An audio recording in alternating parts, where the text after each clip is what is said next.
Welcome to the Slop Temple. We pray this video helps. You begin by confirming the connection type and updating firmware. That immediately rules out software-caused lag. Once done, plug in or enable Bluetooth and select the lowest latency codec in your device settings. Make sure your computer or phone audio drivers and the headphone firmware are current, because outdated drivers add buffering.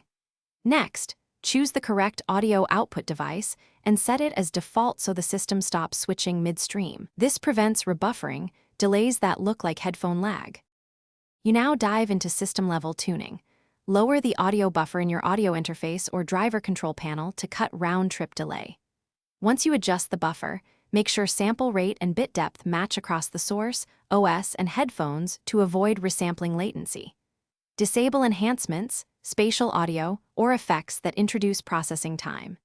If using Bluetooth, repair and prefer a transmitter or dongle that supports low-latency codecs. Doing this reduces wireless negotiation time and stabilizes playback. You finish by testing actual delay using a visual or app-based latency meter. Listen for sync on voice or video.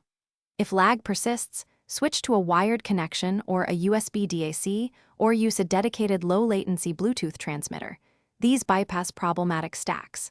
Make sure to reboot all devices and, if needed, reflash firmware.